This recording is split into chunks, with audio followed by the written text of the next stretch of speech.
All right, well, let's start by talking about what is Islam and how did it begin. There's also a link here that's also on the website that you can watch about Muhammad, which would be go very well with this lecture. Well, let's start off with what Islam is.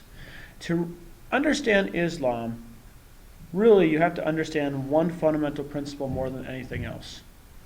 Muslims who follow Islam believe that God spoke to the Prophet Muhammad. They believe that God spoke to the Prophet Muhammad and made him God's messenger to give the word of God to the people. They believe that God could not speak directly to Muhammad because, just like in many Old Testament texts, you could not handle God's presence. So he sent the angel Gabriel to speak to Muhammad. Muhammad then took these revelations, which came to him over a series of months and years, and then he said them to his followers, who then recorded them in the book called the Quran. And the Quran is the holy book of Islam. Islam means submit to the will of God. So it means that you are supposed to follow God's will. Now, let's take a look at this a little bit. So first off, let's take a look at the Prophet Muhammad, a little bit about who he was, and there's a lot of other information out there you can get about him. I'm just going to give you a very brief summary. The Prophet Muhammad was a merchant. He was a merchant who was doing pretty well. He was living in Arab society, and in his society, many people were nomadic. They traveled back and forth. But one place where they traded was the city of Mecca, which was a pretty big trade center. Now, in the center of the city of Mecca, there was a place called the Kaaba. Today, that is the holiest place in Islam where you come, where all Muslims are supposed to come. We'll talk to that when we talk about prayer. So, Muhammad was a very successful merchant, but he was also a deeply religious man and had many questions about God, and also had a lot of issues with poverty, and really had problems with how much poverty and suffering that he saw in the world around him. Well, he started going to a cave up in the mountains near Mecca.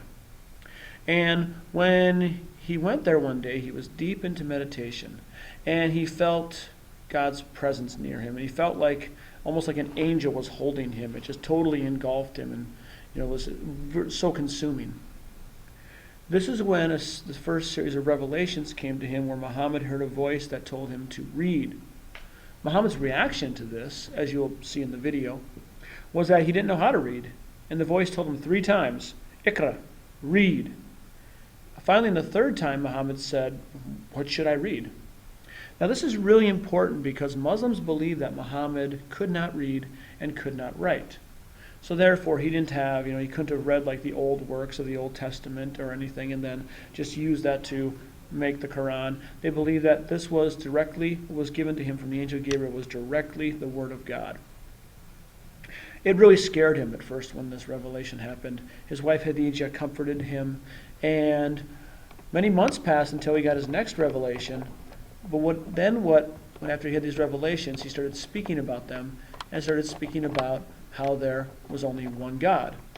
Now, this was a pretty big deal because he was from a polytheistic society of people who believed in many gods. Especially in Mecca, where much trading happened, there were many people who made a lot of money on making idols of gods. This is kind of like in the Old Testament, where you'd make an image of a god and then you would sell it. And Muhammad was saying that there was only one God, Allah. Now, what does Allah mean? It's Arabic for God. So he's just saying there's only one God. It's like if you're speaking Spanish and you're saying, no, they don't believe in God, they believe in Dios. And Allah means God. It's just a translation of a word. So he was saying that there's only one God. And the Quran is a book that is like the Bible in some ways and not like the Bible. It's like the Bible and that has a lot of similar stories. I mean, you'll find stories about Moses, you'll find stories about Noah. Jesus is also in the Bible. In fact, Muslims believe that Jesus was a great prophet. They believe in the virgin birth. They also believe that he was going to be crucified, but that he was taken to heaven instead and was not crucified. And also, he's one of the most quoted prophets in the Quran and one of the most respected prophets.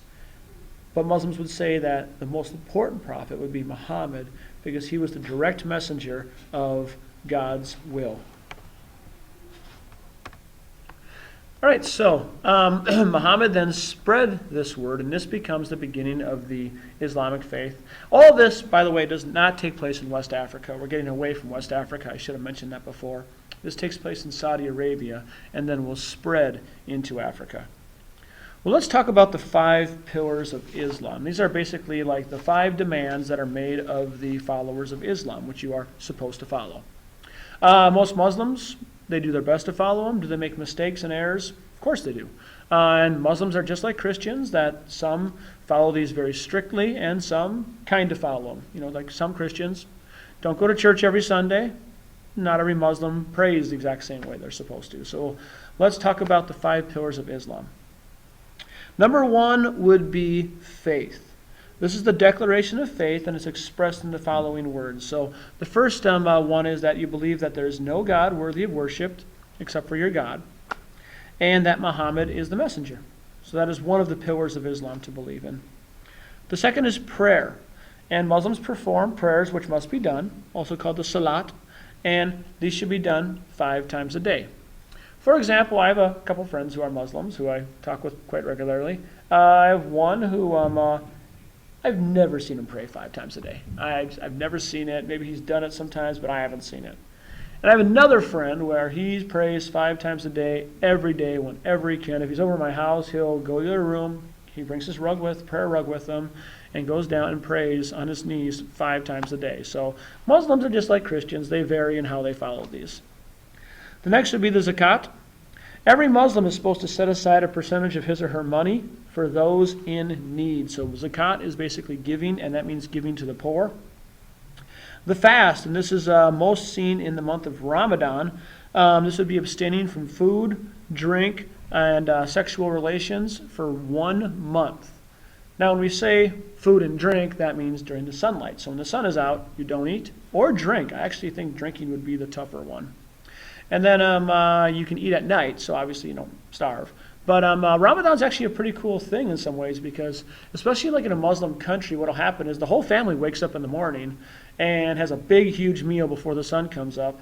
And then you all sacrifice together as a family, as a community. And then when the sun goes down, it's kind of like everybody get together, the food's cooking, and you can imagine how good that first bite, that first drink of water, and that first bite of food tastes after you've been doing your fast. So it's actually harder, I think, to be a Muslim and do Ramadan here in America, where a lot of people are eating all around you. I mean, a place like, you know, if you went to like in Iraq, Iran, if you went to another place where people are doing Ramadan, it would be easier if you're in a community, like in Malaysia or somewhere like that. All right, let's talk about the last one, which is the Hajj. Every Muslim is supposed to make a pilgrimage to Mecca at least once in their lifetime. So you're supposed to go do a pilgrimage to Mecca if you can in your lifetime. Now, this is expensive, and it's hard to get to Mecca. You got to fly there today for the most part. And so to get there, if you can't afford it, it's okay. If you can't afford it, you don't have to do this one. But if you can afford it, you are supposed to go. And that was when you saw the video yesterday of all the Muslims who were praying in Mecca near the Kaaba. You were supposed to go there once in your lifetime and pray. If you can do it, if you can afford it. And of all these pillars of Islam, like Ramadan, for example, if a woman's pregnant, she's not supposed to do Ramadan. If a person's sick, like seriously ill, they're not supposed to do it. So there are exceptions to these pillars. There is reason within the faith. All right.